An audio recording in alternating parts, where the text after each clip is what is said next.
Hello dears, exam സ്ക്വയറിൻ്റെ പുതിയൊരു അധ്യായത്തിലേക്ക് എൻ്റെ എല്ലാ കുട്ടികൾക്കും സ്വാഗതം.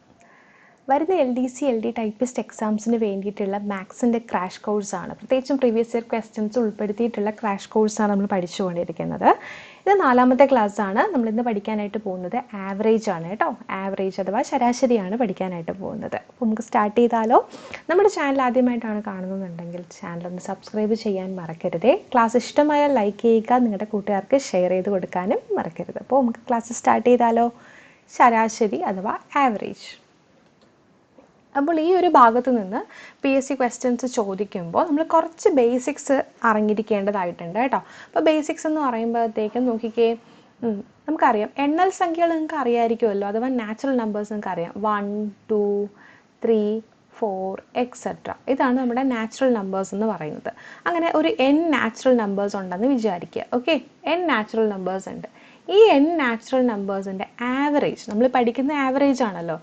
n നാച്ചുറൽ നമ്പേഴ്സിൻ്റെ ആവറേജ് അല്ലെന്നുണ്ടെങ്കിൽ എണ്ണൽ സംഖ്യകളുടെ ആവറേജ് എന്ന് പറയുന്നത് n+1 ഡിവൈഡഡ് ബൈ 2 ആണ്. എന്താണ്? n+1 divided by 2.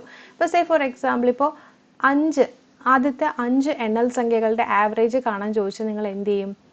5+1 എടുക്കുക, അതിൻ്റെ ഹാഫ് എടുക്കുക. 5+1 എത്രയാ? 6. 6/2 എത്രയാ? 3 ആണ് കിട്ടുക. ഓക്കെ, അപ്പോൾ ആദ്യത്തെ n എണ്ണൽ സംഖ്യകളുടെ അല്ലെങ്കിൽ n നാച്ചുറൽ നമ്പേഴ്സിൻ്റെ ആവറേജ് എന്ന് പറയുന്നത് എത്രയാണ്? n+1 ഡിവൈഡഡ് ബൈ 2 ആണ്. Okay, n+1 divided by 2. ഈ എണ്ണൽ സംഖ്യകൾ പോലെ തന്നെ നമുക്ക് പഠിക്കേണ്ടതാണ് ആദ്യത്തെ n സ്ക്വയേഴ്സിൻ്റെ ആവറേജ്. ഇപ്പോൾ 1 സ്ക്വയർ, 2 സ്ക്വയർ, അതുപോലെ 3 square etcetera up to n നമ്പേഴ്സിൻ്റെ സ്ക്വയറിൻ്റെ ആവറേജ് എന്ന് പറയുന്നത് അത് നിങ്ങൾ പഠിച്ചു വെക്കുക. Average of squares of first n natural numbers എന്ന് പറയുന്നത് ഇതാണ് കുട്ടികളെ. n+1 into 2n+1 divided by 6. എന്താണ്?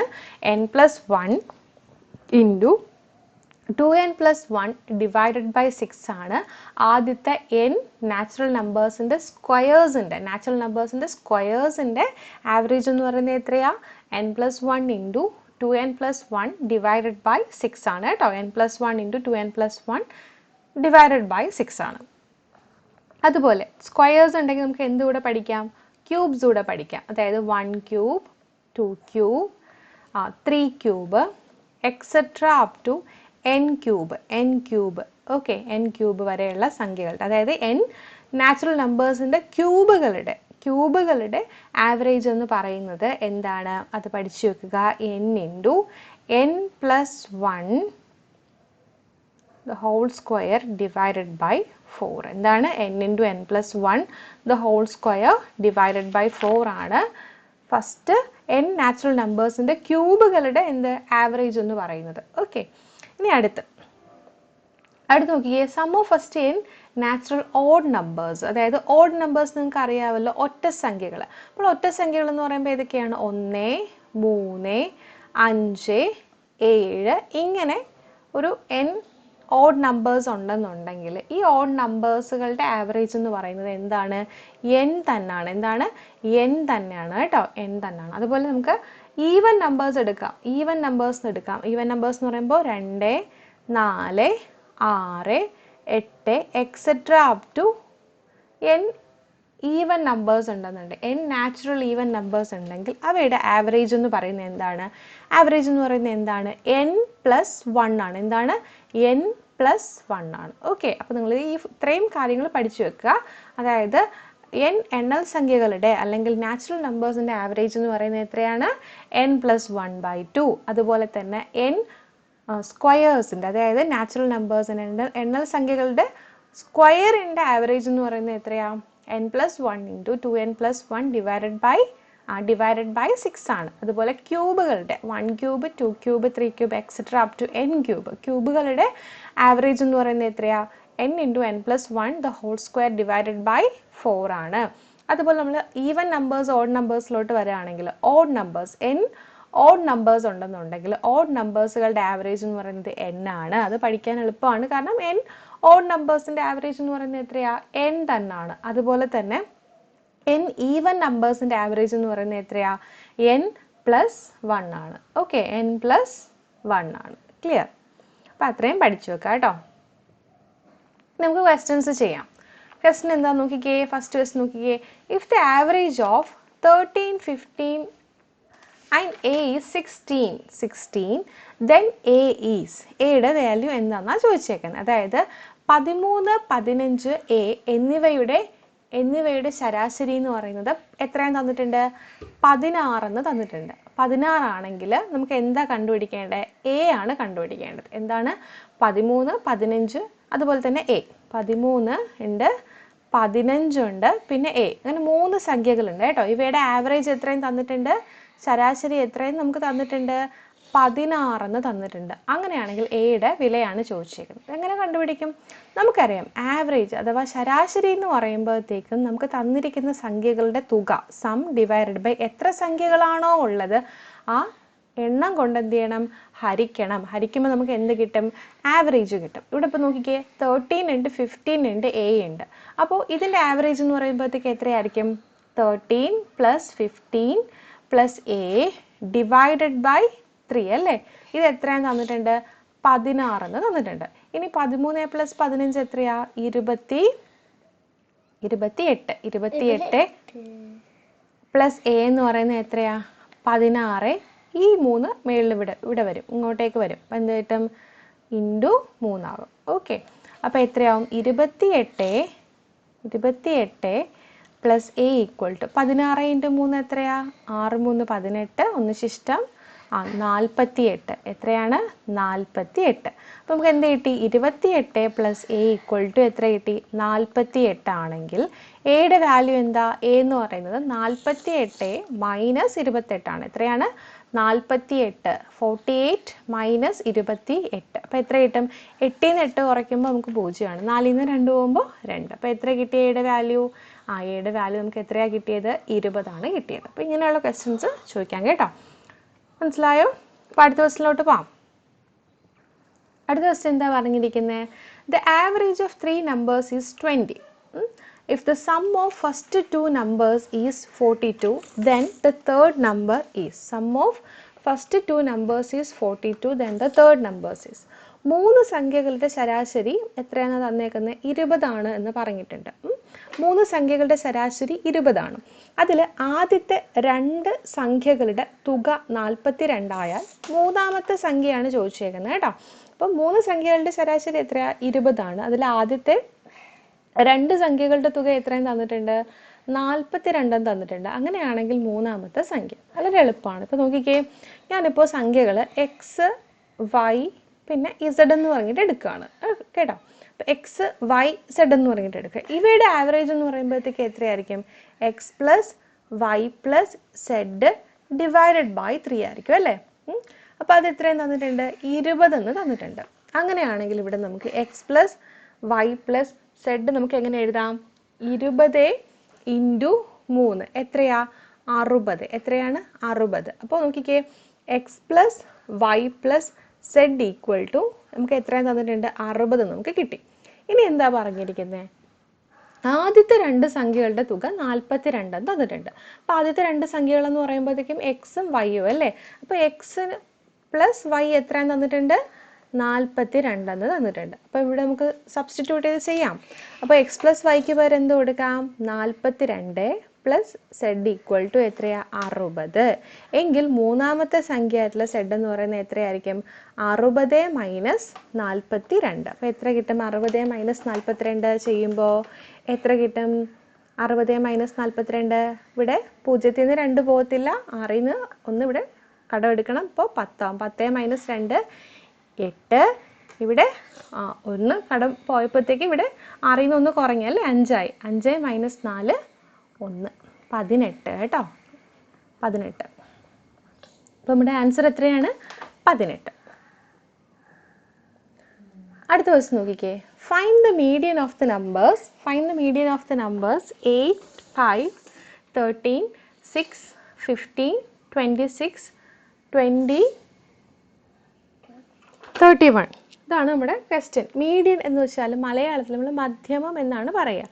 മധ്യമം, തന്നിരിക്കുന്ന സംഖ്യകളുടെ മധ്യമം കണ്ടുപിടിക്കാനാണ് ചോദിച്ചേക്കുന്നത്.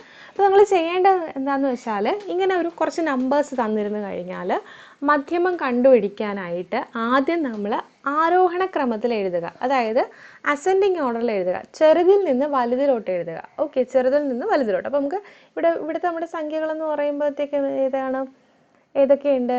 8, 5, 13, 6, 15, 26, 20, 31. ആരോഹണ ക്രമത്തിൽ എഴുതിയിട്ട് അതിൽ മിഡിലിൽ വരുന്ന സംഖ്യയാണ് നമ്മുടെ മീഡിയൻ എന്ന് പറയുന്നത്. നമ്മൾ സാധാരണ അങ്ങനെയാണ് കണ്ടുപിടിക്കുന്നത്. പക്ഷേ നമുക്ക് അത് ചെയ്തു വരാനായിട്ട് സമയമെടുക്കും. അപ്പോൾ നമുക്കത് വേണ്ട, നമുക്ക് ഷോർട്ട് കട്ട് വഴി നമുക്ക് കണ്ടുപിടിക്കാം.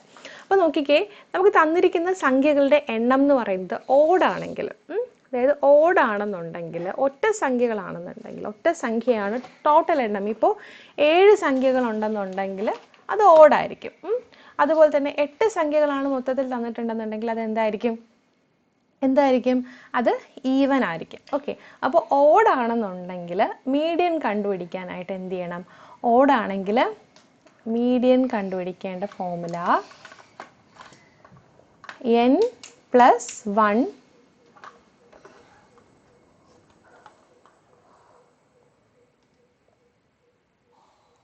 by 2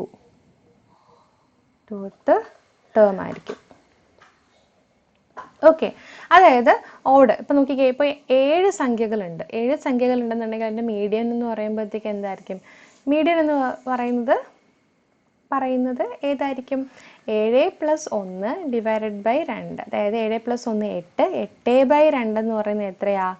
4. 4th ടേം ആയിരിക്കും നമ്മുടെ മീഡിയൻ എന്ന് പറയുന്നത്. ഓക്കെ, 4th ടേം ആയിരിക്കും മീഡിയൻ. അതുപോലെ തന്നിരിക്കുന്ന സംഖ്യ ഈവൻ ആണെന്നുണ്ടെങ്കിൽ, തന്നിരിക്കുന്ന സംഖ്യകളുടെ എണ്ണമാണ്, തന്നിരിക്കുന്ന സംഖ്യയല്ല, തന്നിരിക്കുന്ന സംഖ്യകളുടെ എണ്ണം എന്ന് പറയുന്നത് ഈവൻ ആണെന്നുണ്ടെങ്കിൽ അത് എങ്കിൽ മധ്യമം എന്ന് പറയുന്നത്, മീഡിയൻ എന്ന് പറയുന്നത് എന്തായിരിക്കും? n/2th term plus n/2 plus 1th term, n/2th term plus n/2 plus 1th term whole divided by 2 ആയിരിക്കും. Whole divided by 2. അപ്പോൾ ഇത് നിങ്ങൾ പഠിച്ചു വെക്കുക കേട്ടോ. അപ്പോൾ ഈ 2 ഫോർമുല അറിയാമെന്നുണ്ടെങ്കിൽ മീഡിയൻ നമുക്ക് എന്ത് ചെയ്യാം? പെട്ടെന്ന് തന്നെ കണ്ടുപിടിക്കാനായിട്ട് പറ്റും.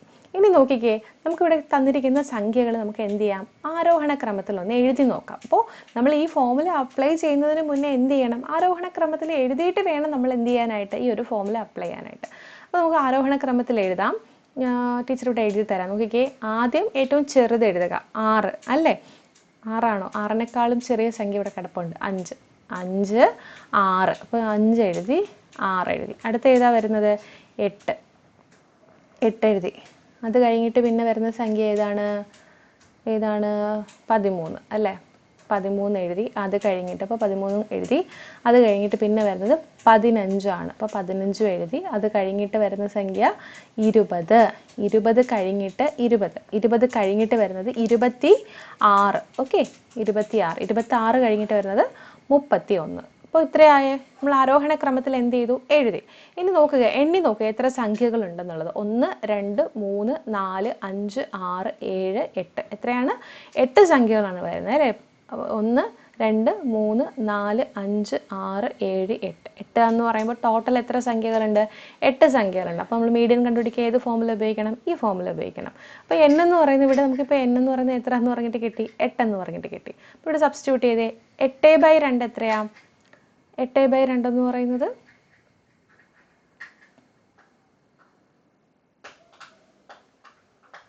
8/2 എന്ന് പറയുന്നത് എത്രയാ?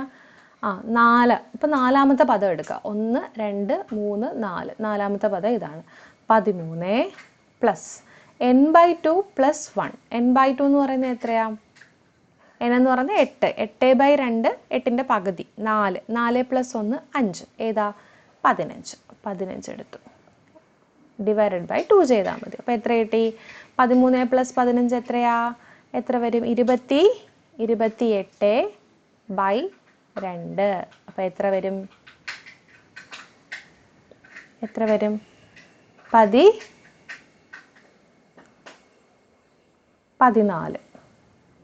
ഓക്കെ, അപ്പോൾ നമ്മുടെ ആൻസർ എത്രയാണ്? 14 ആണ് എന്ത്? മീഡിയൻ എന്ന് പറയുന്നത് കേട്ടോ. ഓക്കെ. നെക്സ്റ്റ് ക്വസ്റ്റ്യൻ നോക്കിക്കേ. The average age of 17 players is 22. When a new player is included in the squad, the average age becomes 23. Then what is the age of the player included? എന്താണ് question? 17 കളിക്കാരുടെ ശരാശരി വയസ്സ് 17 ആണ്. പുതിയൊരാൾ കൂടി വന്നപ്പോൾ ശരാശരി എത്രയായി? 23 ആയി. എങ്കിൽ പുതിയതായി വന്നയാളുടെ വയസ്സ് എത്രയെന്നാണ് ചോദിച്ചേക്കുന്നത്. നമ്മൾ ആവറേജ് പഠിക്കുമ്പോൾ ആവറേജിൻ്റെ പ്രോബ്ലംസ് എക്സാമിന് ചോദിക്കുമ്പോൾ നമുക്ക് 3 ടൈപ്പ് ക്വസ്റ്റ്യൻസ് ചോദിക്കാറുണ്ട് കേട്ടോ. ഒരു ഗ്രൂപ്പ് ഓഫ് പീപ്പിൾ, ഒരു ഗ്രൂപ്പ് ഓഫ് പീപ്പിൾ, അതായത് ഇപ്പോൾ ഒരു സ്കൂളിലെ ഒരു ക്ലാസ്സിലെ കുറേ കുട്ടികൾ അല്ലെങ്കിൽ സ്കൂളിലെ കുറേ കുട്ടികൾ, നമ്മളൊരു ഗ്രൂപ്പ് ഓഫ് പീപ്പിൾ എടുക്കുമ്പോൾ ഇതിനകത്ത് തന്നെ ഇൻക്ലൂഡഡ് എന്ന് പറയുന്ന പ്രോബ്ലംസ് വരാം. ഇൻക്ലൂഡഡ് അതായത് ഒരാൾ കൂടുതൽ വന്നു, അങ്ങനെ വരുന്ന പ്രോബ്ലംസ്. അതുപോലെ തന്നെ എന്താണ് എക്സ്ക്ലൂഡഡ് എന്ന് വെച്ച് കഴിഞ്ഞാൽ ഒരു ഗ്രൂപ്പിൽ നിന്ന് ഒരാൾ പോയി കഴിഞ്ഞിട്ടുള്ള ആവറേജ്. അത് കഴിഞ്ഞിട്ട് വരുന്നതെന്ന് വെച്ചാൽ റീപ്ലേസ്മെൻറ്റ്. അങ്ങനെ ഈ 3 ടൈപ്പ് ക്വസ്റ്റ്യൻസ് ചോദിക്കാറുണ്ട്. വളരെ എളുപ്പത്തിൽ പെട്ടെന്ന് നമുക്ക് ചെയ്തെടുക്കാൻ പറ്റുന്ന ക്വസ്റ്റ്യൻസ് ആണ് കേട്ടോ. അപ്പോൾ ഒന്ന് ഇൻക്ലൂഡഡ്, സെക്കൻഡ് വൺ എക്സ്ക്ലൂഡഡ്, അടുത്തത് റീപ്ലേസ്മെൻറ്റ്. ഇൻക്ലൂഡഡ്, എക്സ്ക്ലൂഡഡ്, പിന്നെന്താണ് റീപ്ലേസ്മെൻറ്റ്. ഇപ്പോൾ ഇൻക്ലൂഡഡ് എന്ന് പറയുമ്പോഴത്തേക്ക് എന്താ? ഒരു ഗ്രൂപ്പിലോട്ട് പുതിയൊരാൾ വരുമ്പോഴത്തേക്കുള്ള പ്രോബ്ലം. എക്സ്ക്ലൂഡഡ് മീൻസ് ഒരു ഗ്രൂപ്പിൽ നിന്ന് ഒരാൾ പോയി കഴിയുമ്പോഴത്തേക്കുള്ള കാര്യം. റീപ്ലേസ്മെൻറ്റ് എന്ന് പറയുമ്പോൾ ഒരാൾ പോയിട്ട് പകരം വേറൊരാൾ വന്നു കഴിഞ്ഞാലുള്ള കാര്യം. അപ്പോൾ ഇങ്ങനെ 3 ടൈപ്പ് പ്രോബ്ലംസ് ആണ് നമുക്കുള്ളത് കേട്ടോ. അപ്പോൾ നമുക്ക് ഓരോന്നായിട്ട് നോക്കാം.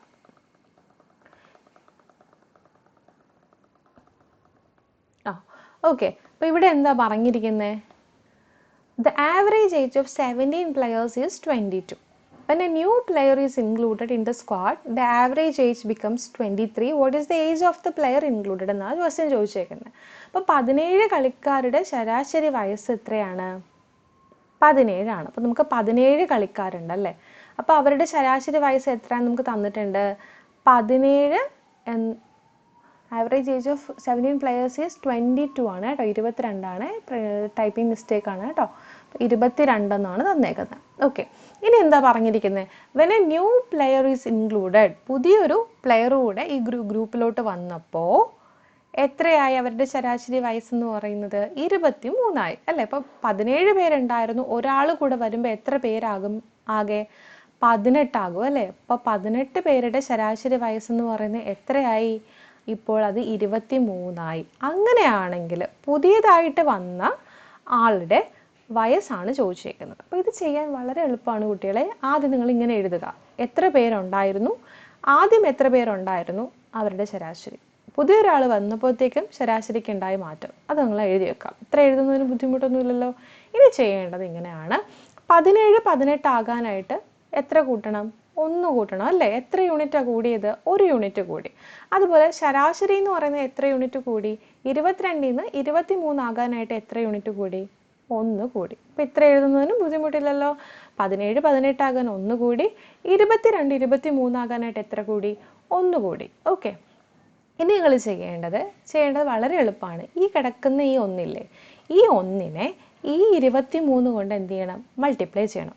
1 × 23. ഇവിടെ അടുത്ത് വീണ്ടും പ്ലസ് ഇട്ട് കൊടുക്കുക.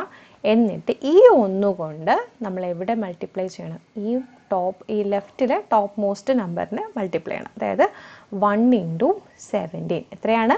ഈ 1 × 23 പ്ലസ് ഈ നമുക്ക് ഇവിടെ കിട്ടിയേക്കുന്ന ഈ ഒരു ഡിഫറൻസ് ഉണ്ടല്ലോ 1, ആ 1 × ഈ 17 ചെയ്യണം. അപ്പോൾ നമുക്ക് എത്ര കിട്ടും? 23 + 17. 23 + 17 എത്ര കിട്ടും? 23ൻ്റെ കൂടെ 17 കൂട്ടിയാൽ 7 + 3 10, 1 ശിഷ്ടം എത്ര കിട്ടും? 40 എന്ന് പറഞ്ഞിട്ട് കിട്ടും. എത്രയാണ്? 40. അപ്പോൾ പുതിയതായിട്ട് ജോയിൻ ചെയ്ത ആളുടെ വയസ്സെന്ന് പറയുന്നത് 40 ആണ് കേട്ടോ. 40 ആണ്. ഓക്കെ. ഇവിടെ നോക്കിക്കേ, ഒരു പ്ലസ് ടീച്ചർ ഇട്ടിട്ടുണ്ട്, ഇവിടെ ഒരു പ്ലസ് ഇട്ടിട്ടുണ്ട്. ആ പ്ലസിന് ഇമ്പോർട്ടൻസ് ഉണ്ട്. അത് എന്തുകൊണ്ട് ആ ഇമ്പോർട്ടൻസ് വരുന്നു എന്നുള്ളത് നമുക്ക് അടുത്ത പ്രോബ്ലം ചെയ്യുമ്പോൾ പറഞ്ഞുതരാം. അപ്പോൾ നമ്മൾ ഈ ചെയ്ത പ്രോബ്ലം എന്ന് പറയുമ്പോഴത്തേക്ക് എന്താ? ഒരു ഗ്രൂപ്പിലോട്ട് പുതിയ ഒരാൾ ഇൻക്ലൂഡ് ആകുമ്പോഴത്തേക്കുള്ള ശരാശരിയുടെ കാര്യമാണ് പറഞ്ഞിരിക്കുന്നത്. ഇൻക്ലൂഡ് എന്ന് പറയുന്നതാണ്. ഇനി അടുത്ത ക്വസ്റ്റ്യൻ നമുക്ക് നോക്കാതെ. അടുത്ത ക്വസ്റ്റ്യൻ എന്താ പറഞ്ഞേക്കുന്നത്? The average mark of Raju in 5 subjects is 85. If the marks in the subject English is omitted, then the average becomes 90. Then what is his mark in English? അതായത് രാജുവിന് 5 വിഷയങ്ങളിൽ ശരാശരി മാർക്ക് 85 ആണ്. ഇംഗ്ലീഷിന് കിട്ടിയ മാർക്ക് ഒഴിവാക്കിയാൽ ശരാശരി എത്രയാകും? 90 ആകും. അങ്ങനെയാണെങ്കിൽ രാജുവിന് ഇംഗ്ലീഷിന് കിട്ടിയ മാർക്ക് എത്രയാണെന്നാണ് ചോദിച്ചേക്കുന്നത്. അപ്പോൾ നോക്കിക്കേ, the average mark of Raju in 5 subjects is 85 അല്ലേ. അപ്പോൾ രാജുവിന് കിട്ടിയേക്കുന്ന ആവറേജ് മാർക്ക് എത്ര സബ്ജക്ട്സിനാ? 5 സബ്ജക്റ്റിൻ്റെ ആവറേജ് എന്ന് പറയുന്നത് എത്രയാണെന്ന് തന്നിട്ടുണ്ട്? 85 എന്ന് തന്നിട്ടുണ്ട്. ഇനി അടുത്തത്, if the marks in the subject English is omitted, then the average becomes 90. അപ്പോൾ ഇംഗ്ലീഷിന് കിട്ടിയ മാർക്ക് കളയുമ്പോൾ, അപ്പോൾ ഇംഗ്ലീഷിന് കിട്ടിയ മാർക്ക് കളയാൻ മീൻസ് ഒരു സബ്ജക്റ്റ് അവിടെ കുറയാണ് അല്ലേ. അപ്പോൾ 5 സബ്ജക്റ്റിൽ നിന്ന് ഒരു സബ്ജക്റ്റ് കുറയുമ്പോഴത്തേക്ക് നമുക്ക് അവിടെ എത്രയാണ് കിട്ടുക? 4 അല്ലേ. അപ്പോൾ 4 സബ്ജക്റ്റായി. ഈ 4 സബ്ജക്റ്റ് ആയപ്പോഴത്തേക്ക് അവൻ്റെ ശരാശരി മാർക്ക് എന്ന് പറയുന്നത് എത്രയായി? 90 ആയി.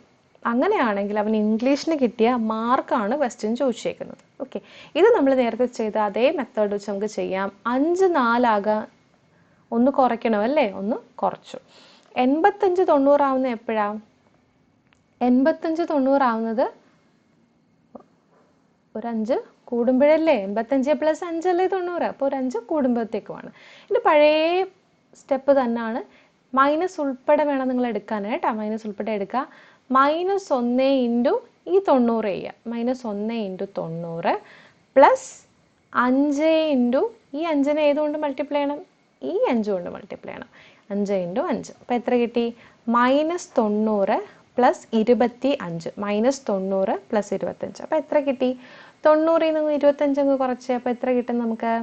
എത്ര കിട്ടും? 10ൽ നിന്ന് 5 പോയാൽ 5, പിന്നെ 8 അല്ലേ ഇവിടെ. അപ്പോൾ 8ൽ നിന്ന് 2 പോകുമ്പോഴത്തേക്കും 6. അപ്പോൾ എത്ര കിട്ടി? -65 വരുന്നത്. പക്ഷെ നമ്മൾ എന്ത് ചെയ്യാൻ പാടില്ല? സൈൻ എടുക്കാൻ പാടില്ല കേട്ടോ. സൈന് നെഗ്ലക്റ്റ് ചെയ്യുക. നെഗ്ലക്റ്റ് നെഗറ്റീവ് സൈൻ നമ്മൾ കളയുക. ബാക്കി നമുക്ക് എന്ത് കിട്ടി? അയാൾക്ക് രാജുവിന് ഇംഗ്ലീഷിന് കിട്ടിയ മാർക്ക് എന്ന് പറയുന്നത് എത്രയാണ്? 65 മാർക്കാണ്. എത്ര മാർക്കാണ്? 65 മാർക്കാണ്. ഓക്കെ, മനസ്സിലായോ? ഇതിപ്പോൾ എന്താണ്? ഒരു ഗ്രൂപ്പിൽ നിന്ന് ഒന്ന് പോയി, അതായത് എക്സ്ക്ലൂഡായി, ഒന്ന് പോയി കുറഞ്ഞപ്പോഴത്തേക്കുള്ള ടൈപ്പ് പ്രോബ്ലം ആണ് ചോദിച്ചേക്കുന്നത്. അപ്പോൾ ചെയ്യാമല്ലോ. ഈ ടൈപ്പ് ക്വസ്റ്റ്യൻ നിങ്ങൾ ചെയ്യത്തില്ലേ? ഓക്കെ, ഇനി അടുത്ത ടൈപ്പ് നോക്കിക്കേ. there are 30 students in a class. ഒരു ക്ലാസ്സിൽ 30 സ്റ്റുഡൻസ് ഉണ്ട്. one student weighing 25 kg goes away and a new student joins the class. If the average weight is then increased by 200 grams, what is the weight of the new student? എന്ന് വെച്ചാൽ എന്താ? 30 കുട്ടികളുള്ള ഒരു ക്ലാസ്സിൽ 25 kilogram ഭാരമുള്ള കുട്ടി പോയി. അതായത് ആ ഗ്രൂപ്പിൽ നിന്ന് പോയി. എന്നിട്ട് ആര് വന്നു? പകരം പുതിയൊരു കുട്ടി വന്നു. ഈ കുട്ടികളുടെ ശരാശരി ഭാരം 200 ഗ്രാം ആണ്. ഇവിടെ ഗ്രാം 200 ഗ്രാം കൂടിയാൽ പുതിയതായി വന്ന കുട്ടിയുടെ ഭാരം എത്ര എന്നാണ് ചോദിച്ചേക്കുന്നത്. അപ്പോൾ ഈ ടൈപ്പ് പ്രോബ്ലം എന്ന് പറയുന്നത് റീപ്ലേസ്മെന്റ് പ്രോബ്ലം നമ്മൾ പറയും. എന്തെന്ന് പറയും? Replacement problem. ഓക്കെ, ഒരാൾ പോയിട്ട് പകരം വേറൊരാൾ വരുന്നു. അപ്പോൾ എത്ര സ്റ്റുഡൻസ് ഉണ്ട്? 30 സ്റ്റുഡൻസ് ഉണ്ട് അല്ലേ. ഈ 30 സ്റ്റുഡൻസിൻ്റെ ശരാശരി തന്നിട്ടുണ്ടോ? തന്നിട്ടില്ല. നമുക്ക് അറിയത്തില്ല. നമ്മൾ നേരത്തെ ചെയ്ത 2 പ്രോബ്ലത്തിൽ എന്തുണ്ട്? ശരാശരി നമുക്ക് തന്നിട്ടുണ്ടായിരുന്നു. പക്ഷേ ഈ പ്രോബ്ലത്തിൽ ഉണ്ടോ? ഇല്ല. അപ്പോൾ ടീച്ചർ അതിനെ എക്സ് എന്ന് പറഞ്ഞിട്ട് എടുക്കുകയാണ് കേട്ടോ. ഇനി നോക്കിക്കേ, 1 student weighing 25 kg goes away. അപ്പോൾ 25 കിലോഗ്രാം ഭാരമുള്ള ഒരു കുട്ടി പോയി. അതവിടെ ഇരുന്നോട്ടെ. 25 goes away and a new student joins the class. പുതിയൊരു കുട്ടി വന്നു അല്ലേ. if the average weight is then increased by 200 grams. അപ്പോൾ നോക്കിക്കേ, അപ്പോൾ ഒരാൾ പോയിട്ട് വേറൊരാൾ വന്നു. അപ്പോൾ എണ്ണത്തിൽ വ്യത്യാസം വരുമോ? വരത്തില്ല. അപ്പോൾ 30 കുട്ടികൾ തന്നെയാണ് ഇപ്പോഴും. പക്ഷെ ഇവിടെ എന്ത് സംഭവിച്ചു? ആവറേജ് എന്ന് പറയുന്നത് നേരത്തെ ഉണ്ടായിരുന്ന ആവറേജിനെക്കാളും എത്ര ഗ്രാം കൂടി? 200 ഗ്രാം കൂടി. അപ്പോൾ എക്സ് എന്ന് പറയുന്നതായിരുന്നു നേരത്തെ ആവറേജ്. ഇപ്പോൾ എക്സ് ടീച്ചർ ഈ കിലോഗ്രാം ആയിട്ടാണ് എടുക്കുന്നത്. അപ്പോൾ എക്സിൻ്റെ കൂടെ എത്ര കൂടി? 200 ഗ്രാം ആണ് കൂടിയത്. അപ്പോൾ ഞാൻ ഇത് കിലോഗ്രാമിലോട്ട് മാറ്റാണ്. നമുക്കറിയാലോ 1000 ഗ്രാം ആണ് എത്ര? 1 കിലോഗ്രാം എന്ന് പറയുന്നത്. അപ്പോൾ ഇത് 200 ഗ്രാം എന്ന് പറയുമ്പോഴത്തേക്കും എത്ര കിലോഗ്രാം ആയിരിക്കും? 200നെ 1000 കൊണ്ടങ്ങ് ഡിവൈഡ് ചെയ്താൽ മതി. 2 0 വെട്ടിപ്പോയി. ബാക്കി എത്ര വരുന്നത്? 2/10. 2/10 എന്ന് പറയുന്നത് എത്രയാ? ഈ 2ന്റെ ഇപ്പുറത്ത് ലെഫ്റ്റ് സൈഡിൽ ഒരു പോയിന്റ് ഇട്ട് കൊടുത്താൽ മതി. ഓക്കെ, പോയിന്റ് ഇട്ട് കൊടുത്താൽ മതി. അപ്പോൾ നമുക്ക് 0.2 ഗ്രാം എന്ന് പറഞ്ഞിട്ടാണ് കിട്ടുന്നത്. എത്രയായിട്ട്? 0.2 ഗ്രാം. അപ്പോൾ 2/100 ആയിരുന്നെങ്കിൽ നിങ്ങൾക്ക് എങ്ങനെ എഴുതാം? പോയിന്റ് ഈ 2ന്റെ തൊട്ട് മുന്നേ ഒരു 0 കൂടി ഇട്ട് കൊടുക്കുക, 0.2 ഗ്രാം. ഇങ്ങനെ നമ്മൾ എഴുതിയേനെ കേട്ടോ. മനസ്സിലായോ? 2/1000 ആണെങ്കിലോ? 1000 ആണെങ്കിൽ 2ന് എത്ര വരും? പോയിന്റിന് ശേഷം നമുക്ക് 002. ഓക്കെ, 2ന് മുന്നേ 2 0 കൂടെ ആഡ് ചെയ്തിട്ട് പിന്നെ പോയിന്റ് ഇട്ട് കൊടുക്കുക. 3 സ്ഥാനം മാറ്റിയിട്ടാണ് നമ്മൾ എന്ത് ചെയ്യുന്നത്? എഴുതുന്നത് കേട്ടോ. ഓക്കെ, സോ 2/10 എന്ന് പറഞ്ഞാൽ 0.2 ഗ്രാം ആണ്. അപ്പം നമുക്ക് എത്ര കിട്ടി? x plus 200 gram. അതായത് x പ്ലസ് 0.2 ഗ്രാം.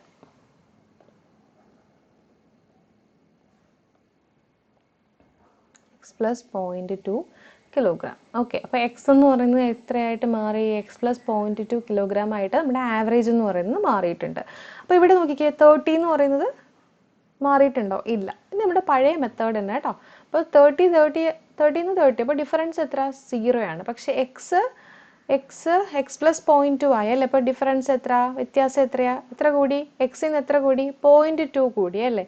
ഇനി പഴയത് തൊട്ട് തന്നെ ഇവിടെ ഇപ്പോൾ 0 ആണ് നമുക്ക് കിട്ടിയേക്കുന്നത്. 0 ഇൻറ്റു ഈ വാല്യൂ ചെയ്താൽ നമുക്ക് എത്ര കിട്ടും? 0 തന്നെ കിട്ടുക. പിന്നെ ഇവിടെ ഒരു പോയിന്റ് കൊണ്ട്, ഈ പോയിന്റിനെ ഏതുകൊണ്ട് മൾട്ടിപ്ലൈ ചെയ്യണം? ഇവിടെ കിടക്കുന്ന ഈ 30 കൊണ്ട് മൾട്ടിപ്ലൈ ചെയ്യണം. അപ്പോൾ നമുക്ക് എന്ത് കിട്ടി? 0.2 ഇൻറ്റു 30. 30ന്റെ ഡബിൾ എടുത്തേ. അപ്പോൾ എത്ര കിട്ടും? 60. 30ന്റെ ഡബിൾ 30 ഇൻറ്റു 2 ചെയ്യുമ്പോൾ നമുക്ക് എന്ത് കിട്ടും? 60 കിട്ടും അല്ലേ? പക്ഷെ നമുക്ക് ഇവിടെ 30 ഇൻറ്റു 2 ആണോ? ഇല്ല, 0.2 ആണ്. അപ്പോൾ എന്ത് ചെയ്യണം? 30 ഇൻറ്റു 2 ചെയ്തിട്ട് ഇവിടെ ഈ ഒരു പോയിന്റിൽ നിന്ന് ഒരു സ്ഥാനം മാറ്റി ലെഫ്റ്റിലോട്ട് എന്ത് ചെയ്യണം? ഒരു പോയിന്റ് ഇട്ട് കൊടുക്കുക. ഒരു സ്ഥാനം മാറ്റിയിട്ടാണ്, കാരണം ഡെസിമൽ കഴിഞ്ഞിട്ട് ഒരു സംഖ്യയേ ഉള്ളൂ. അപ്പോൾ നമ്മൾ ലെഫ്റ്റിൽ നിന്ന് ഒരു സ്ഥാനം മാറ്റി എന്ത് ചെയ്യും? പോയിന്റ് ഇട്ട് കൊടുക്കും. ഓക്കെ, അപ്പോൾ എത്ര കിട്ടി നമുക്കിവിടെ? 6 കിലോഗ്രാം. ഇനി നമ്മൾ എന്ത് ചെയ്യും? നമ്മൾ നേരത്തെ എഴുതി വെച്ചിട്ടില്ലേ 25 കിലോഗ്രാം ഭാരമുള്ള ഒരു കുട്ടിയല്ലേ പോയേക്കുന്നത്. അപ്പോൾ അതിൻ്റെ കൂടെ ഇവിടെ കിട്ടിയത് എത്രയാണോ വില, നമുക്ക് പോസിറ്റീവ് വാല്യൂ ആണ് കിട്ടിയത്. 6 കിലോഗ്രാം എന്ന് പറഞ്ഞിട്ടാണ് കിട്ടിയത്. അതങ്ങ് കൂട്ടുക. അപ്പോൾ എത്ര കിട്ടും? 25 + 6 എത്രയാണ് കുട്ടികളെ? 31 കിലോഗ്രാം. അപ്പോൾ നമുക്ക് കിട്ടിയ ആൻസർ എത്രയാണ്? 31 കിലോഗ്രാം ആണ് പുതിയതായിട്ട് വന്ന കുട്ടിയുടെ ഭാരം എന്ന് പറയുന്നത്. കേട്ടോ? മനസ്സിലായോ? ക്ലിയർ ആയോ? അപ്പോൾ കൂടുതൽ പ്രോബ്ലംസ്, അതായത് വളരെ ഇമ്പോർട്ടൻ്റ് ആയിട്ടുള്ള പ്രോബ്ലംസ് മാത്രമേ എടുത്തിട്ടുള്ളൂ. കൂടുതൽ പ്രോബ്ലംസ് എടുത്തിട്ടില്ല. കാരണം ലാസ്റ്റ് മൊമെൻറ്റിൽ നിങ്ങൾക്ക് പഠിക്കാൻ വേണ്ടിയിട്ടുള്ളതായത് കൊണ്ട് തന്നെ കൂടുതൽ പ്രോബ്ലംസ് ഇല്ല. വളരെ ഇമ്പോർട്ടൻ്റ് ആയിട്ടുള്ള പ്രോബ്ലംസ് മാത്രമാണ് നോക്കിയിട്ടുള്ളത്. ഓക്കെ, അപ്പോൾ ഈ ഫോമിലേക്കൊന്ന് നോക്കി വെച്ച് പഠിക്കുക. മീഡിയൻ നോക്കി വെക്കുക. അതുപോലെ തന്നെ ടീച്ചർ പറഞ്ഞ പോലെ ഇൻക്ലൂഡ്, അതുപോലെ തന്നെ എക്സ്ക്ലൂഡ്, അതുപോലെ തന്നെ റീപ്ലേസ്മെൻറ്റിൻ്റെ പ്രോബ്ലംസും നിങ്ങൾ ചെയ്ത് പഠിക്കുക കേട്ടോ. അപ്പോൾ അടുത്ത ക്ലാസ്സിൽ അടുത്ത ടോപ്പിക്കായിട്ട് വരുന്നതായിരിക്കും. ക്ലാസ് ഇഷ്ടമായി നിങ്ങൾ ലൈക്ക് ചെയ്യുക, നിങ്ങളുടെ കൂട്ടുകാർക്ക് ഷെയർ ചെയ്ത് കൊടുക്കുക. നിങ്ങളുടെ വിലയേറിയ അഭിപ്രായങ്ങൾ കമൻറ്റ് ബോക്സിലൂടെ നിങ്ങൾ അറിയിക്കുക. സോ മറ്റൊരു ക്ലാസ്സുമായിട്ട് നമുക്ക് വീണ്ടും കാണാം. Till then take care. By.